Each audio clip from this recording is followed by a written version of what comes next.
20 minutes after my husband's funeral, my son pulled over on a deserted road and said the 3 words that changed everything. "Get out, Mom." He thought he was leaving me with nothing. He had no idea about the secret I'd been hiding for 40 years. I was born Eleanor Grace Thompson. I became Eleanor Mitchell when I married Henry in 1980, and I remained that person until 3 weeks ago, the day after his funeral. I'm 68 years old, with arthritic hands that still remember how to bake the sourdough bread my son Daniel used to demand every Sunday morning, and how my daughter Sophie's hair felt when I braided it for elementary school. I'm telling you this so you understand that before everything fell apart, I was simply a mother who believed she'd raised good children.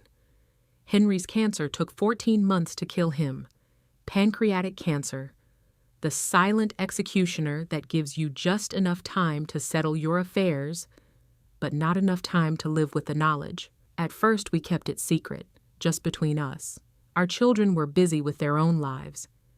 Daniel with his career as a financial advisor in Boston, which forced him to miss every important family occasion. Sophie with her constantly failing wellness businesses in Chicago, each one always needing just one more investment from Dad. "They don't need this burden yet," Henry had said, staring at our bedroom ceiling while morphine made his words slightly slurred. "Let them live their lives a little longer without this shadow." I nodded because I loved him, but I knew better. I knew our children. When they finally arrived at our modest farmhouse on the edge of Riverside, the house where they'd grown up, where Henry and I had built Mitchell orchards from 50 acres of neglected apple trees into one of the most respected organic fruit operations in the state, they didn't come with comfort. They came with questions about the will. "Mom, I'm just trying to be practical," Daniel said, his voice taking on that condescending tone he'd perfected after his first 6-figure bonus. We were sitting at the kitchen table. Henry was sleeping upstairs when he brought it up. "The medical bills must be piling up. Have you thought about selling the house? Running the business alone can't be easy for you." Daniel had left Riverside at 18, calling rural living as suffocating as the soil that had financed his education. He only came when absolutely necessary, preferring hotels to his childhood bedroom because the country air irritated his sinuses. Yet suddenly, in his father's final weeks, he developed a deep interest in the family business that had embarrassed him in his youth. Sophie arrived 3 days later with 6 suitcases and the scent of expensive failure. 5 wellness businesses in as many years, each started with her father's money, each abandoned when real work was required. But she hugged Henry with genuine tears and slept beside his bed the night before he died, which is why I still struggle with what came after. The funeral was small, just as Henry wanted. He was buried on a hill overlooking the orchards, where spring blossoms were just beginning to emerge. I stood between my children as they lowered him into the earth, Daniel's arms stiff around my shoulders, Sophie crying openly into a monogrammed handkerchief I'd never seen before. "He's at peace now," the minister said. I wondered if that was true, or just something you say when someone dies after prolonged suffering. Henry and I weren't religious, but we'd maintained the social custom of occasional church attendance, enough that Reverend Weber knew to focus on Henry's love of the land, not heavenly rewards. I was born Eleanor Grace Thompson. I became Eleanor Mitchell when I married Henry in 1980, and I remained that person until 3 weeks ago, the day after his funeral. I'm 68 years old, with arthritic hands that still remember how to bake the sourdough bread my son Daniel used to demand every Sunday morning, and how my daughter Sophie's hair felt when I braided it for elementary school. I'm telling you this so you understand that before everything fell apart, I was simply a mother who believed she'd raised good children. Henry's cancer took 14 months to kill him. Pancreatic cancer, the silent executioner that gives you just enough time to settle your affairs, but not enough time to live with the knowledge. At first, we kept it secret, just between us. Our children were busy with their own lives. Daniel with his career as a financial advisor in Boston, which forced him to miss every important family occasion. Sophie, with her constantly failing wellness businesses in Chicago, each one always needing just one more investment from Dad. "They don't need this burden yet," Henry had said, staring at our bedroom ceiling while morphine made his words slightly slurred. "Let them live their lives a little longer without this shadow." I nodded because I loved him, but I knew better. I knew our children. When they finally arrived at our modest farmhouse on the edge of Riverside, the house where they'd grown up, where Henry and I had built Mitchell orchards from 50 acres of neglected apple trees into one of the most respected organic fruit operations in the state, they didn't come with comfort. They came with questions about the will. "Mom, I'm just trying to be practical," Daniel said, his voice taking on that condescending tone he'd perfected after his first six-figure bonus. We were sitting at the kitchen table. Henry was sleeping upstairs when he brought it up. "The medical bills must be piling up. Have you thought about selling the house? Running the business alone can't be easy for you." Daniel had left Riverside at 18, calling rural living as suffocating as the soil that had financed his education. He only came when absolutely necessary, preferring hotels to his childhood bedroom because the country air irritated his sinuses. Yet suddenly, in his father's final weeks, he developed a deep interest in the family business that had embarrassed him in his youth. Sophie arrived 3 days later with 6 suitcases and the scent of expensive failure. 5 wellness businesses in as many years, each started with her father's money, each abandoned when real work was required. But she hugged Henry with genuine tears and slept beside his bed the night before he died, which is why I still struggle with what came after. The funeral was small, just as Henry wanted. He was buried on a hill overlooking the orchards, where spring blossoms were just beginning to emerge. I stood between my children as they lowered him into the earth, Daniel's arms stiff around my shoulders, Sophie crying openly into a monogrammed handkerchief I'd never seen before. "He's at peace now," the minister said. I wondered if that was true, or just something you say when someone dies after prolonged suffering. Henry and I weren't religious, but we'd maintained the social custom of occasional church attendance, enough that Reverend Weber knew to focus on Henry's love of the land, not heavenly rewards. What I remember most from that day was the silence afterward, the house echoing with it as people brought casseroles and spoke in hushed tones about Henry's kindness, his integrity, how he'd helped the Peters family save their dairy during the recession, or employed the Schmidt brothers every summer. No one mentioned how he'd built our business from nothing while raising 2 children who apparently inherited none of his values. "I've prepared the guest rooms," I told Daniel and Sophie that evening as the last visitors left. "I thought tomorrow we could go through some of your father's things together." "About that, Mom," Daniel said, setting down his whiskey glass with a precision that reminded me of his father. "Sophie and I have been talking, and we think it's best if we handle things quickly. We both need to get back." "Handle things?" "The inheritance," Sophie asked, scrolling on her phone. "The house? The business?" "Daniel and I need to figure out next steps. I'd expected grief from my children, perhaps memories of their father. Instead, I got a board meeting." Daniel opened his laptop on the dining table where we'd celebrated their birthdays, their graduations, their departures. "Dad talked to me about this last year," he said without meeting my eyes. "He was worried about how you'd manage the business. It needs modernization, investment. The house is too much for someone your age."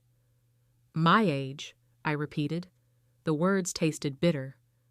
"I've run this orchard alongside your father for 40 years. "And you've done wonderfully," Sophie said in the tone she used when selling overpriced vitamins to desperate women.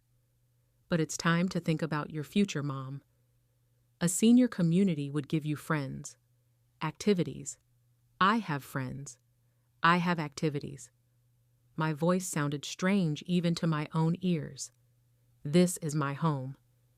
It's all of our home, Daniel corrected, and Dad left the business to Sophie and me in the will. He wanted us to take care of you, but he knew the business needed younger leadership.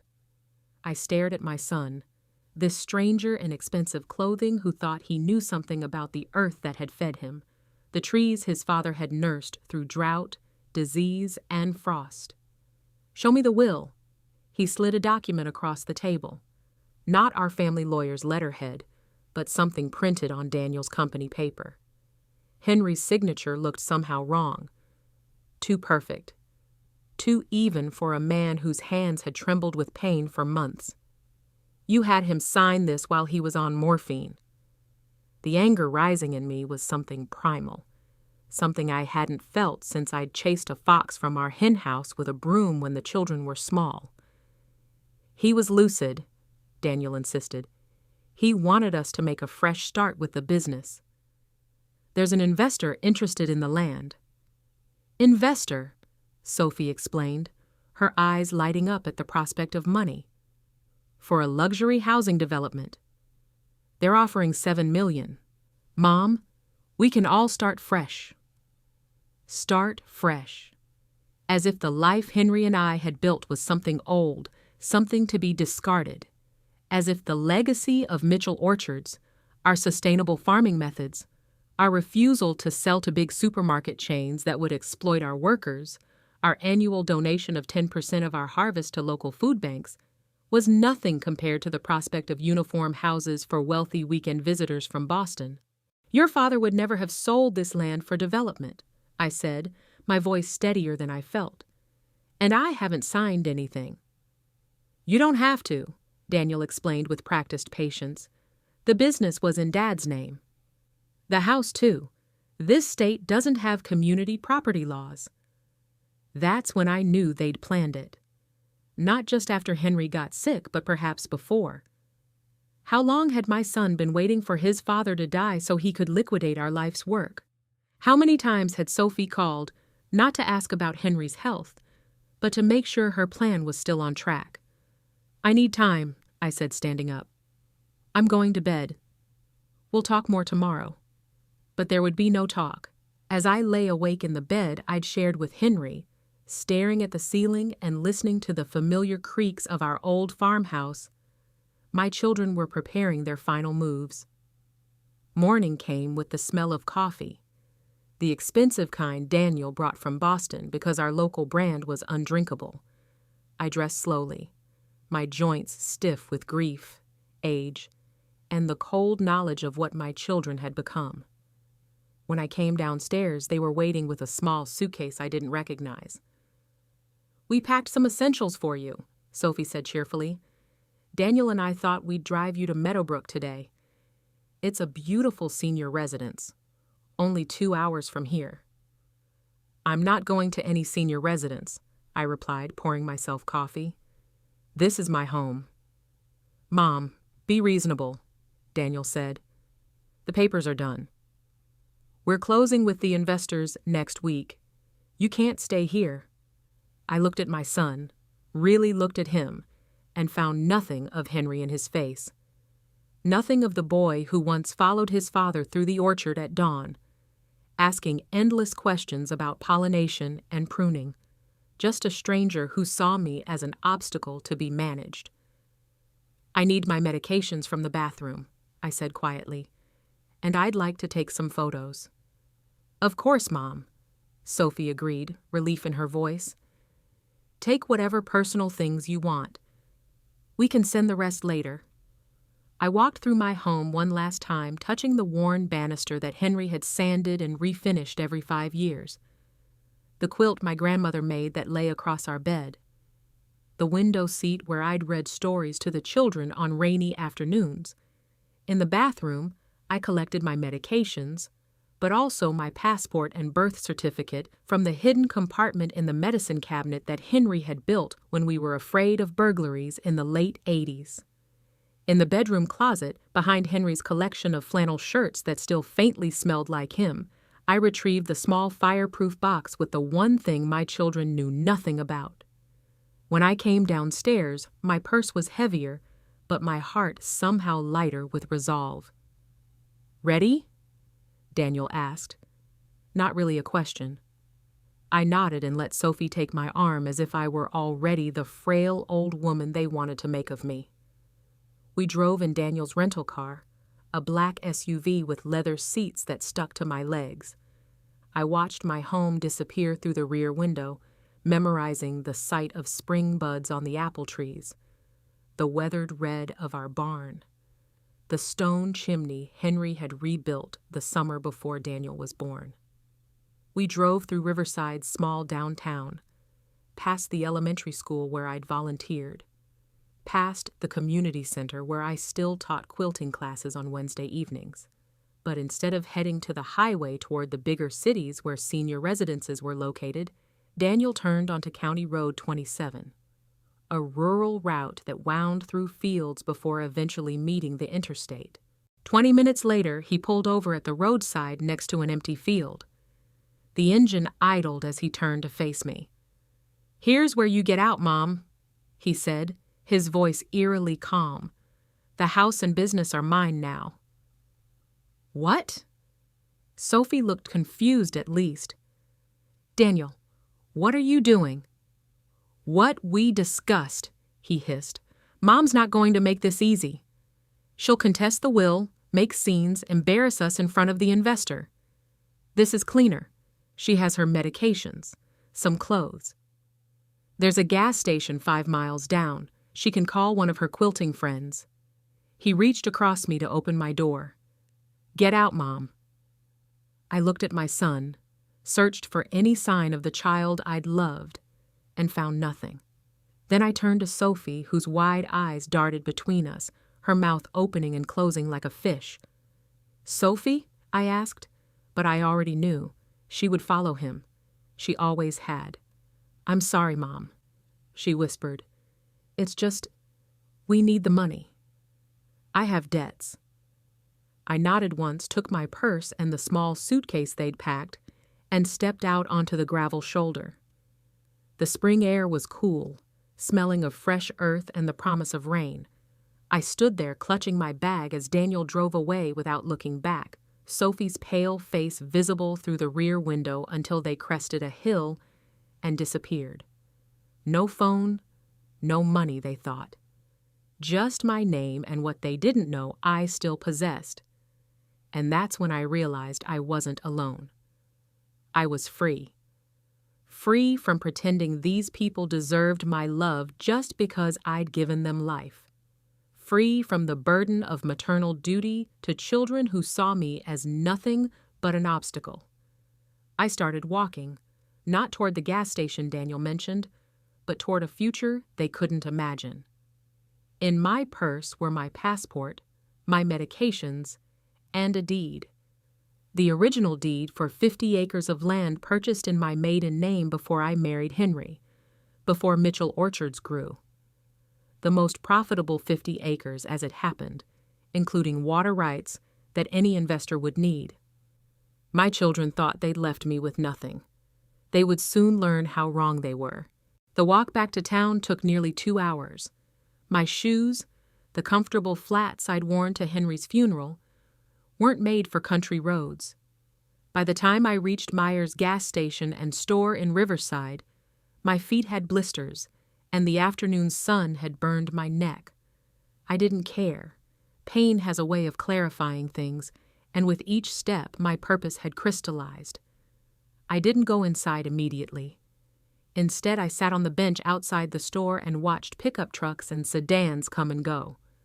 Normal people living normal lives, unaware that Eleanor Mitchell, who'd judged their apple pies at the county fair for 20 years, had been dumped like trash on the roadside by her own children. "Mrs. Mitchell?"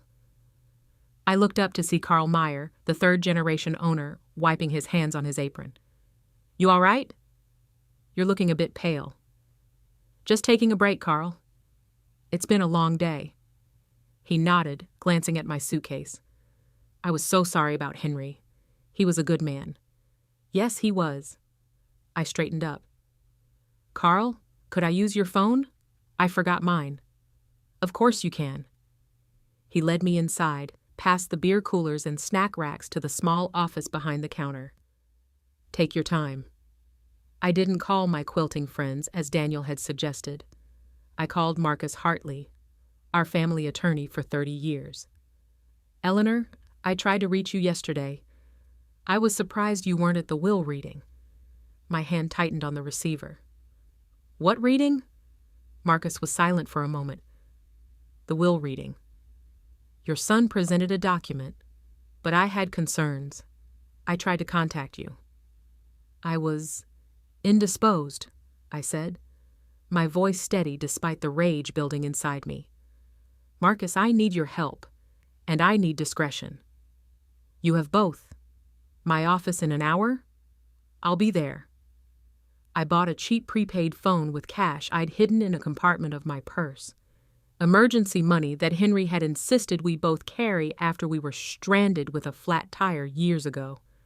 I also bought a bottle of water and a sandwich I had no appetite for. Carl refused to take my money. On the house, Eleanor. If you need anything else, just ask. His kindness almost made me cry. Almost. But I hadn't cried when they lowered Henry into the ground, and I wouldn't cry now. Marcus's law office was on the second floor of a Victorian building on Main Street. When his secretary saw me, her eyes widened. Mrs. Mitchell, Mr. Hartley is expecting you. She rushed from behind her desk. Can I get you anything? Water? Coffee? I'm fine, Helga. Thank you. The walk back to town took nearly 2 hours. My shoes, the comfortable flats I'd worn to Henry's funeral, weren't made for country roads. By the time I reached Meyer's gas station and store in Riverside, my feet had blisters, and the afternoon sun had burned my neck. I didn't care. Pain has a way of clarifying things, and with each step my purpose had crystallized. I didn't go inside immediately. Instead, I sat on the bench outside the store and watched pickup trucks and sedans come and go. Normal people living normal lives, unaware that Eleanor Mitchell, who'd judged their apple pies at the county fair for 20 years, had been dumped like trash on the roadside by her own children. Mrs. Mitchell? I looked up to see Carl Meyer, the third-generation owner, wiping his hands on his apron. You all right? You're looking a bit pale. Just taking a break, Carl. It's been a long day. He nodded, glancing at my suitcase. I was so sorry about Henry. He was a good man. Yes, he was. I straightened up. Carl, could I use your phone? I forgot mine. Of course you can. He led me inside, past the beer coolers and snack racks to the small office behind the counter. Take your time. I didn't call my quilting friends as Daniel had suggested. I called Marcus Hartley, our family attorney for 30 years. Eleanor, I tried to reach you yesterday. I was surprised you weren't at the will reading. My hand tightened on the receiver. What reading? Marcus was silent for a moment. The will reading. Your son presented a document, but I had concerns. I tried to contact you. I was indisposed, I said, my voice steady despite the rage building inside me. Marcus, I need your help, and I need discretion. You have both. My office in an hour? I'll be there. I bought a cheap prepaid phone with cash I'd hidden in a compartment of my purse. Emergency money that Henry had insisted we both carry after we were stranded with a flat tire years ago. I also bought a bottle of water and a sandwich I had no appetite for. Carl refused to take my money. On the house, Eleanor. If you need anything else, just ask. His kindness almost made me cry. Almost. But I hadn't cried when they lowered Henry into the ground, and I wouldn't cry now. Marcus's law office was on the second floor of a Victorian building on Main Street. When his secretary saw me, her eyes widened. Mrs. Mitchell, Mr. Hartley is expecting you. She rushed from behind her desk. Can I get you anything? Water? Coffee? I'm fine, Helga. Thank you. By midday, the wheels were in motion. Marcus had filed the injunction. Gerald had frozen the business accounts for suspicious activity. Martin had informed the environmental agency about protected wetlands on the proposed building site. Wetlands that happened to be on my 50 acres. I sat in Marcus's office and watched the clock tick toward 1 p.m., when my children would discover their carefully constructed plan had hit its first obstacle. My phone rang, the new prepaid, whose number they shouldn't know, but Marcus had made sure they got it. I let it ring 4 times before answering, my voice calm. This is Eleanor. Mom. Daniel's voice crackled with barely restrained fury. What have you done? I smiled, though he couldn't see it. I'm just getting started. Mom, be reasonable, Daniel said, his voice hardening. You can't just freeze accounts and file injunctions. Do you have any idea what you're doing to our deal? Your deal, I corrected. Not mine. Not your father's. Where are you? Sophie interrupted, her voice shrill. Daniel had obviously put me on speaker. We've been sick with worry. The lie hung between us like a toxic cloud. They hadn't called the police or contacted friends. They'd been too busy finalizing their betrayal. Worried I survived? I asked, my voice perfectly calm. Worried I didn't just disappear? That's not fair, Sophie whined. Daniel made a mistake. Shut up, Sophie, Daniel hissed. I smiled into the phone, their unity already crumbling. Listen carefully. I'm giving you one chance to walk away with something. Withdraw the forged will. Sign the business and house back to me. In return, I'll give you each a one-time payment of $50,000. After that, we're done. Daniel laughed, an ugly sound. You're insane. You have nothing. The will is legal. The will is a forgery, Marcus interjected, leaning toward the speakerphone on his desk. As the attorney who drafted Henry Mitchell's actual will, I can testify to that. Silence stretched across the line. You have 24 hours, I said. After that, the offer expires and I proceed with fraud charges. I hung up before they could respond. Marcus leaned back in his chair. They'll probably refuse. I'm counting on it. I stood and picked up my purse. Now I need to make a trip to the bank. The next 24 hours passed in a blur of paperwork, phone calls, and quiet meetings in back rooms across Riverside. People who'd known us for decades, knew Henry and me, came forward with information, signatures, and support, not out of pity, but out of respect, and perhaps a trace of satisfaction at seeing the Mitchell children, who'd abandoned their hometown for shinier places, get their comeuppance. By evening, I'd moved into a small apartment above Charlotte's bakery. The owner, Charlotte Brown, had been my friend since our children attended kindergarten together. Stay as long as you want, she said, pressing the key into my hand. That boy of yours never did right by this town. She paused. Or by you and Henry. I slept surprisingly well that night, lulled by the familiar sense of bread and pastries rising from below.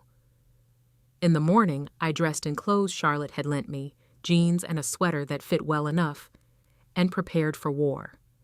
At exactly 9 a.m., when the county clerk's office opened, I filed documents confirming my ownership of the original 50 acres, including the main house, the barn, and critically, the water access any investor would need. At 10 a.m., I met with the Agricultural Board about conservation easements Henry and I had quietly established years ago, restrictions that would make development nearly impossible, even if Daniel somehow managed to sell.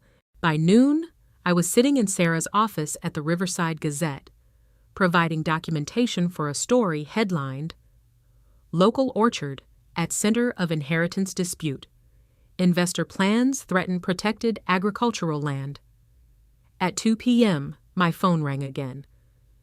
"The offer is off the table," I said in greeting. "Mom, you're making a terrible mistake," Daniel said, his voice having lost its arrogant tone, replaced by something closer to panic. "The investor's lawyers are threatening to sue if we don't deliver as promised." "That sounds like your problem."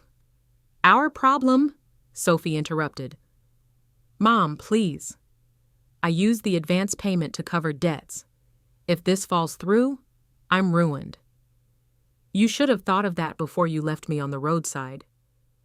"That was Daniel's idea," she sobbed. "I didn't know until we were already driving." The betrayal between them brought me no satisfaction. Nothing about this brought me satisfaction, only a cold, necessary sense of justice being served. "The bank statements show you withdrew $50,000 3 days before your father's funeral, Sophie," I said, my voice clinically detached. "Had you already planned your fresh start?" She began to sob. Dramatic, heaving sobs I'd heard countless times when she didn't get her way. "It's too late for tears," I continued. "Marcus will be sending documents.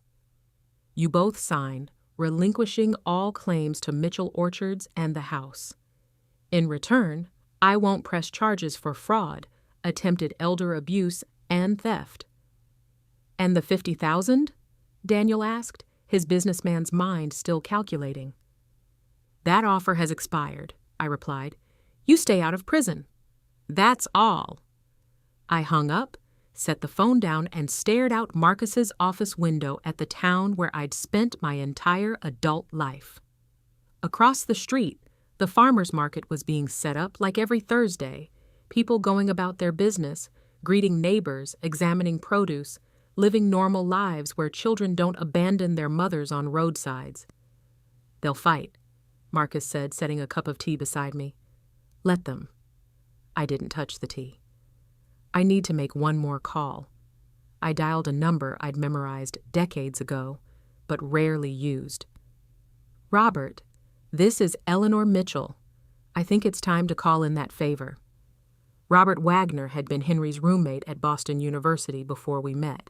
They'd stayed friends even after Robert moved to New York to found one of the largest real estate law firms in the country.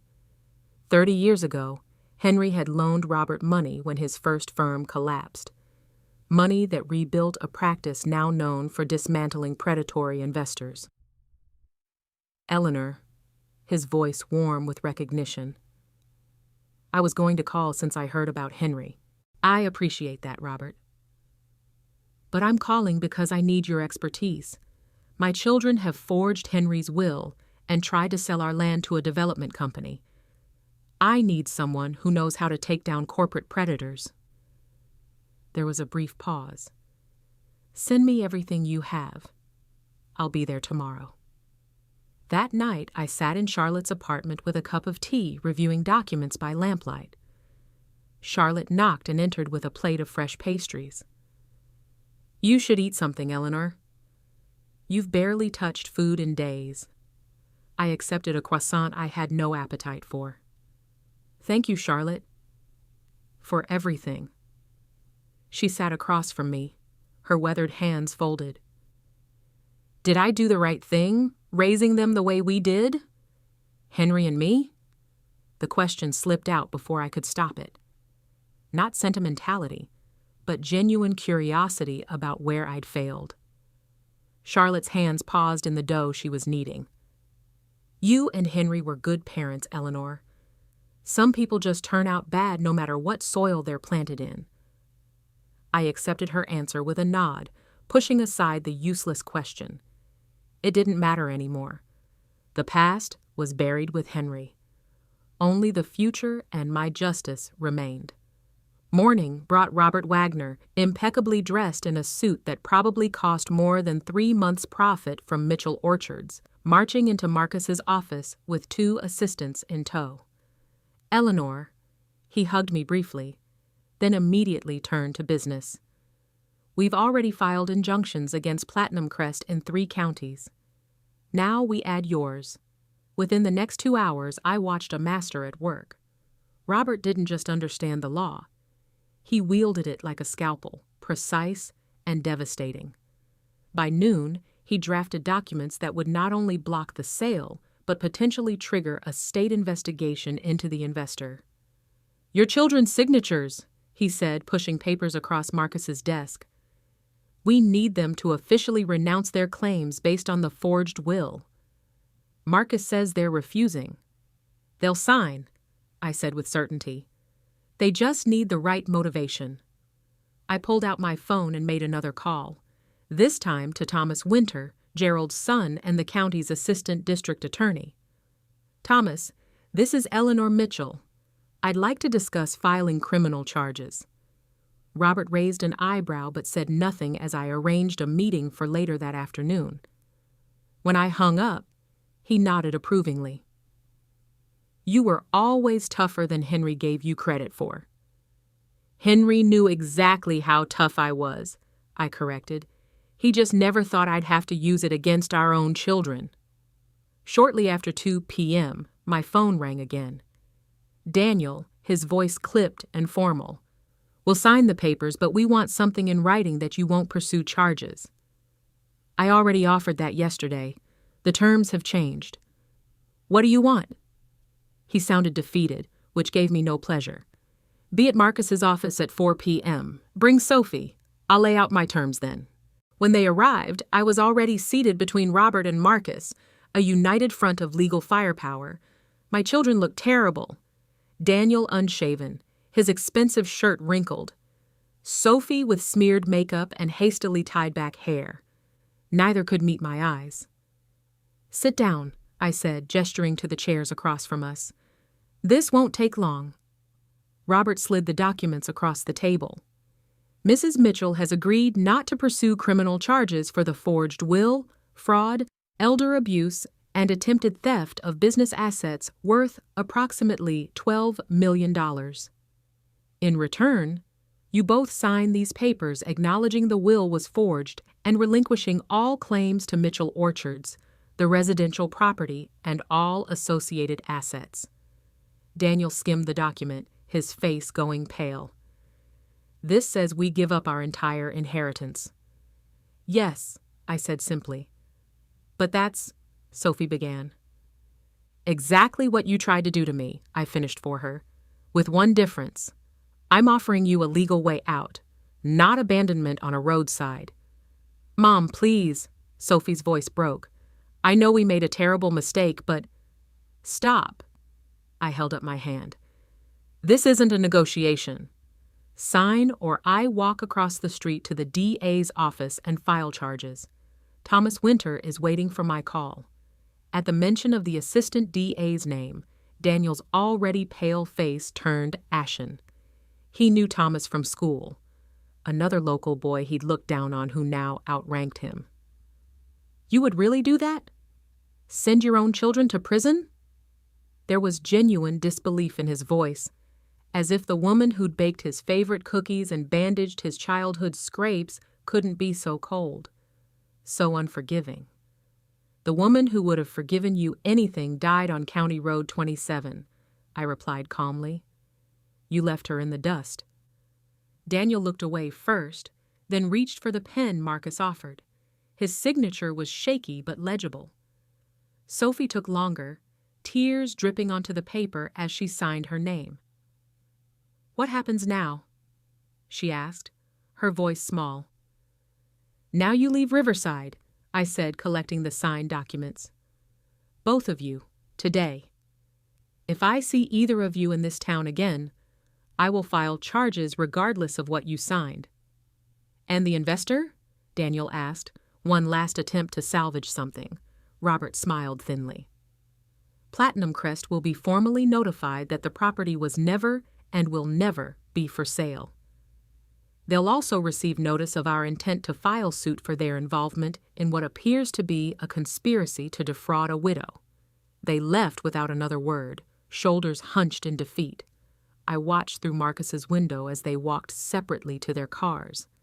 Daniel to his rental SUV, Sophie to her flashy red convertible that Henry had bought her last year. Neither looked back at the office. Neither looked at each other. "It's done," Marcus said quietly, placing the signed documents in his safe. But it wasn't done. Not yet. I need a ride, I said to Robert. Where to? Home. The Mitchell farmhouse looked exactly as I'd left it 4 days ago. White clapboard siding glowing in the afternoon sun, Henry's rocking chair still on the porch where he'd spent his last mobile days watching the blossoming orchards. Only Daniel's rental car in the driveway marked any change. Do you want me to come in? Robert asked as he pulled up behind the car. No, this part I do alone. Inside, the house was eerily quiet.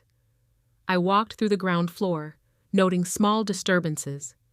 Daniel's laptop on the dining table, a half-empty whiskey glass beside it, muddy shoes by the door that he never would have left there when he still lived here.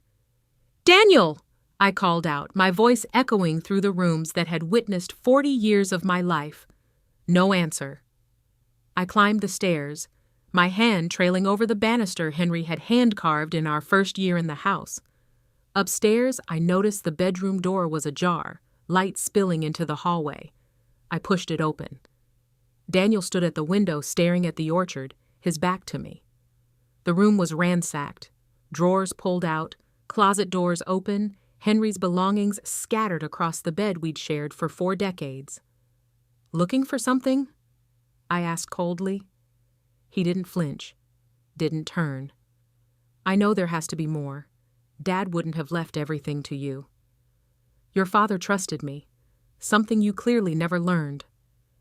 Now he turned, his face contorted with something between anger and despair. You've destroyed everything. The deal is dead. Sophie's creditors are calling. My firm is investigating why I took so much time off without explanation. Actions have consequences, I replied simply. Is this it? A lesson? He laughed bitterly. Always the teacher, even now. Not a lesson, I corrected. Justice.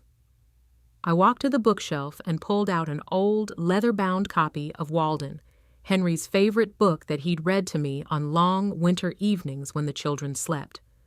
Between the pages, I withdrew a sealed envelope. Your father wrote this for you in the week before his death.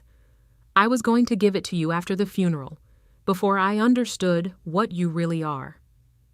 Daniel reached for it, but I held it back. Did you even mourn him?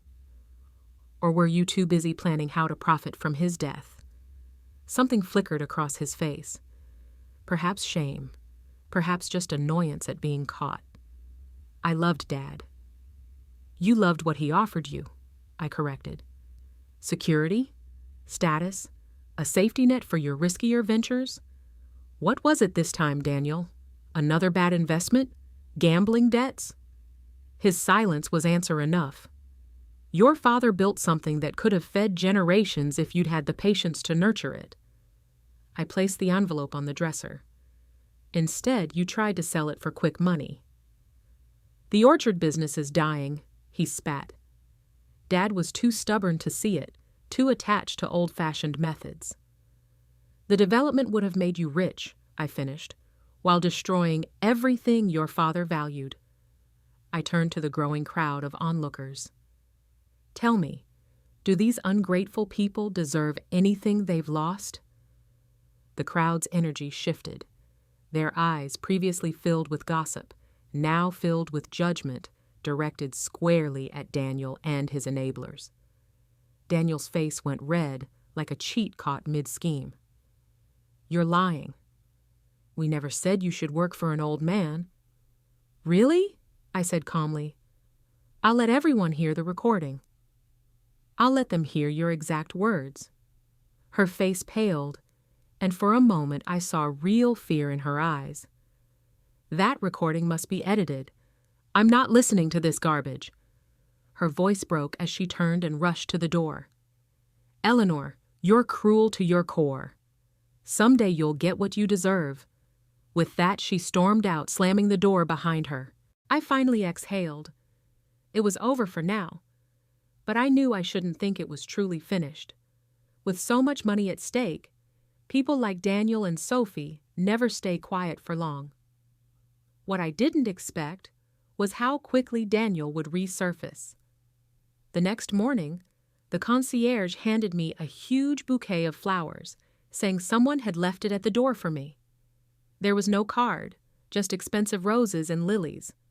I knew immediately who they were from. My phone rang. Daniel? Mom? I'm sorry, I was wrong. Please, can we talk? There's nothing to talk about. I know I hurt you, but I'm still your son. Doesn't that mean anything? You stopped being my son when you left me on that road? I hung up and threw the flowers in the trash. But Daniel didn't give up. Over the next week, he tried everything. Flowers, calls, letters. He even showed up at Marcus's office, demanding to see me. Marcus had him escorted out. Then he changed tactics. He started researching and somehow managed to contact my ex-husband, Richard, who was also Daniel's father. That's when things really took a turn I hadn't foreseen. One afternoon, my phone rang. It was Richard. We hadn't spoken in over 20 years. I had no idea how he got my number. I just wanted to warn you, he said casually. Daniel came to me. He was crying, begging me to convince you to come home. I don't know what happened between you two, and frankly, I told him it's none of my business. I even reminded him I'm not his biological father. It's what's between you that matters, not me. I'm an outsider. But he insisted I was lying. He even showed up at my office making a scene. I had no choice but to do a paternity test to shut him up. But I didn't tell him the whole truth. I kept my promise from years ago. I didn't tell him anything about his real past. In short, he knows now that I'm not his father, but you're still his only mother.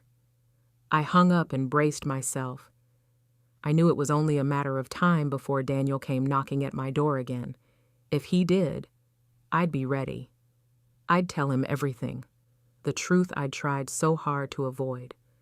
I'd tell him to go find the mother who left him in a dumpster and stop destroying my life. But that confrontation never came. Instead, Daniel took a darker path, one I hadn't seen coming. About a week later, I noticed something strange. The way people in the neighborhood looked at me had changed. Their glances lingered longer, their smiles grew fainter, more forced. At first I ignored it until Monica called me one afternoon. Eleanor, I just wanted to tell you that I know you're a good person. Please don't let what people are saying bother you. I was confused. What are people saying? That's when I learned what had really happened. I'd become an internet sensation, but not the good kind. Daniel had started streaming daily on a popular social media platform, the title of his channel, How My Mother Abandoned Me. I clicked on it and saw the whole picture. He hadn't directly accused me of being his mistress or anything scandalous. He'd chosen something far more insidious. He'd created a tearful, manipulative story, painting himself as the abandoned, broken son, while making me the cold, heartless, money-hungry villain.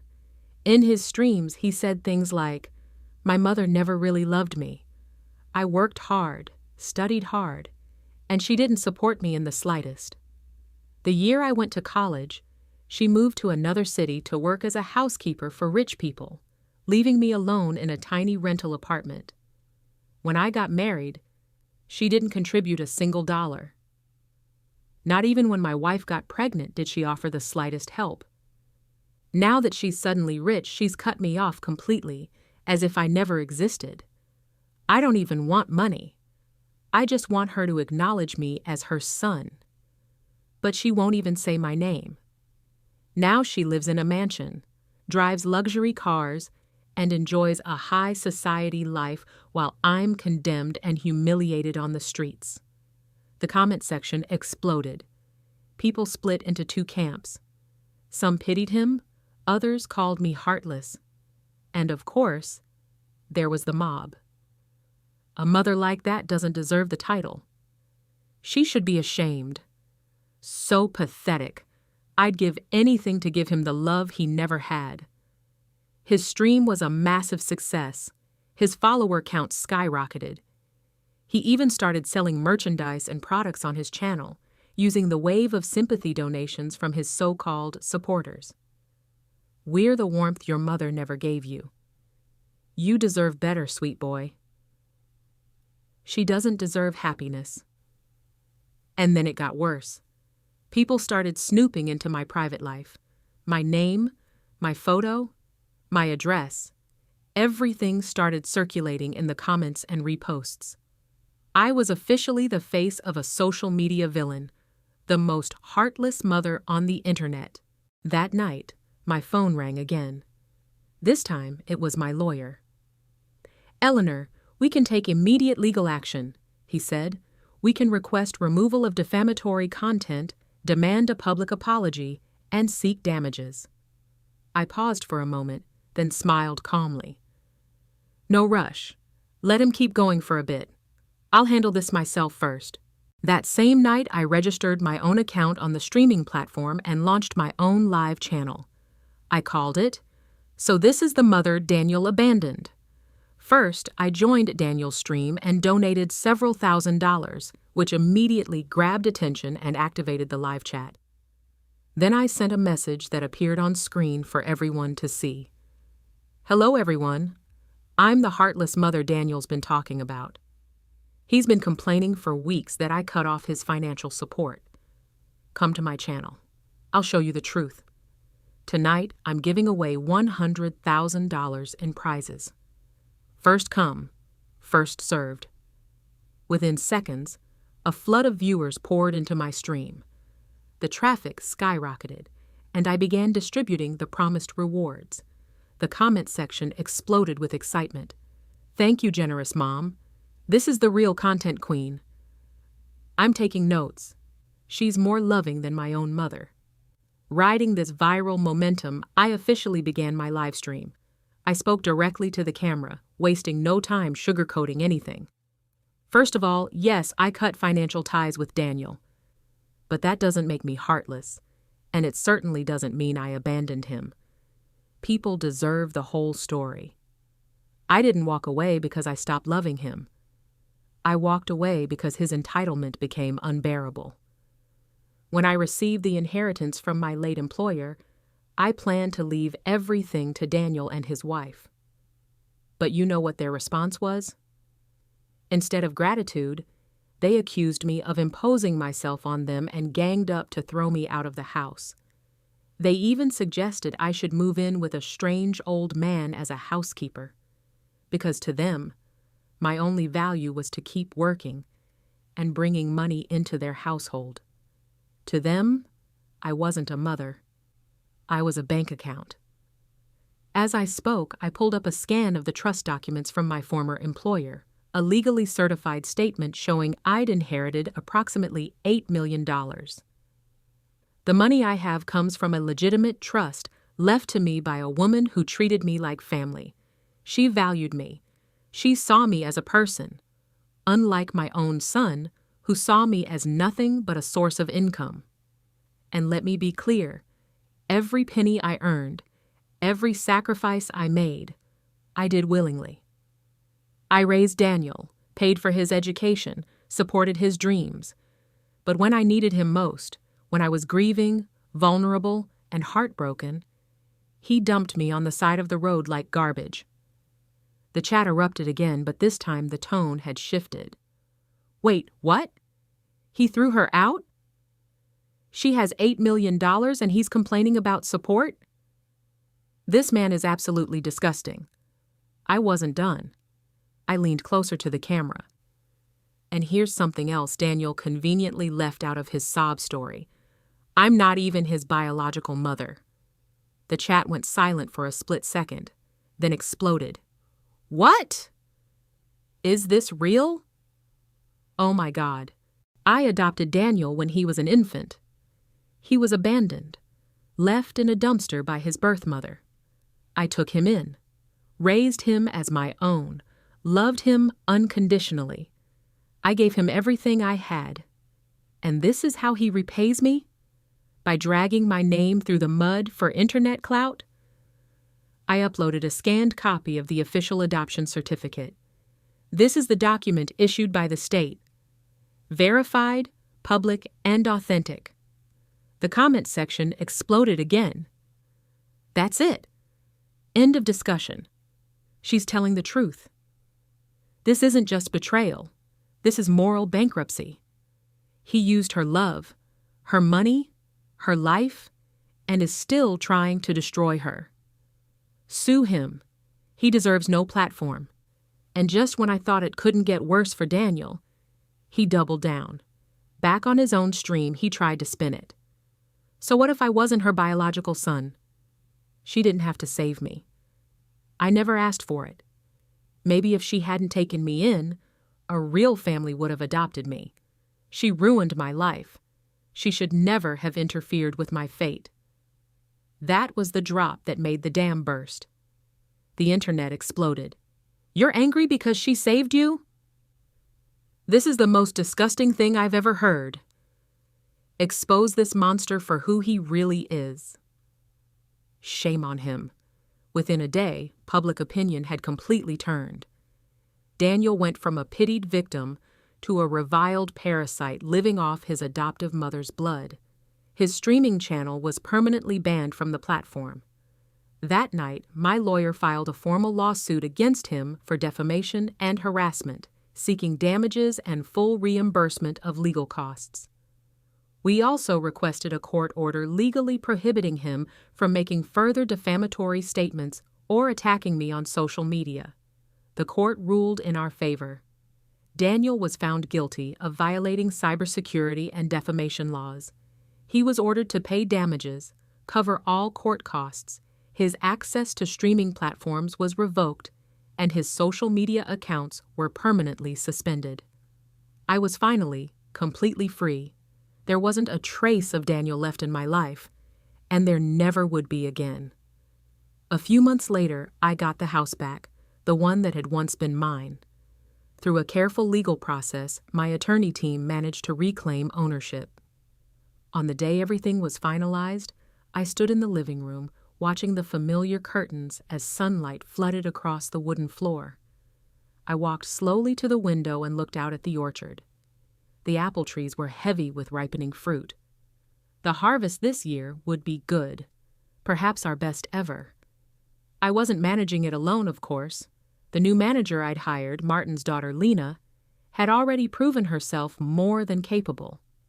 My phone buzzed with a message from Charlotte. Front page again. Thought you'd want to see. The attached image showed the business section of the New York Financial Times. Platinum Crest CEO charged with fraud.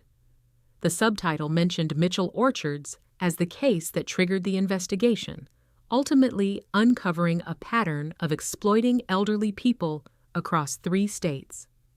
I set the phone aside, feeling nothing but quiet satisfaction. Justice, not revenge. Though perhaps they were the same thing. Another message came from an unknown number. Mom, please, it's been months. Can we talk? S. I deleted it without responding, just like the 12 before it. Sophie had started reaching out after the scandal broke. After her creditors took her car, her apartment, everything to cover debts she'd accumulated, expecting the orchard sale windfall. Daniel never contacted me at all. Though Marcus heard he'd been asked to leave his firm when his connection to the fraud investigation came to light. My children learned the hardest lesson, that some bridges, once burned, can never be rebuilt. Some betrayals cut too deep for forgiveness. As darkness fell over the orchard, I rocked gently, listening to the night sounds, crickets chirping, a distant owl, the creak of the chair against the weathered boards. In my lap lay a notebook where I'd been sketching plans for the future of Mitchell Orchards, a farm-to-table restaurant in the old barn, educational programs for local schools, expansion of our organic practices. Henry would have loved these ideas. We'd discussed similar dreams before his illness consumed our conversations with treatments and pain management. I'm doing it, Henry, I whispered to the night air. Everything we planned. Everything they tried to destroy. Tomorrow I'd meet with the attorney handling the establishment of the Henry Mitchell Agricultural Scholarship, a fund for local students studying sustainable farming, financed by the profits my children had tried to steal. Next week, I'd host the first community harvest dinner, inviting the neighbors and friends who'd supported me when I needed them most. And in the quiet evenings, I'd sit here in Henry's chair, watching over the orchard we'd built, the legacy that would continue without our children, strong and enduring like the trees themselves, not alone, in the end, just free. This is my story. Some of you may judge me as harsh, unforgiving. Some may call it cruelty to cut off my own flesh and blood so completely. But remember what I told you at the beginning. Betrayal from those you've carried in your heart is a wound that transforms you. It burns away sentimentality and leaves something harder, clearer in its place. My children made their choice on that country road. I made mine every day after. Don't forget to subscribe to the channel and write in the comments where you're watching from. Maybe you can share what you would have done in my place. Would you have forgiven, or would you have chosen justice like I did? Either way, remember this. Some people mistake kindness for weakness until they discover too late what true strength looks like.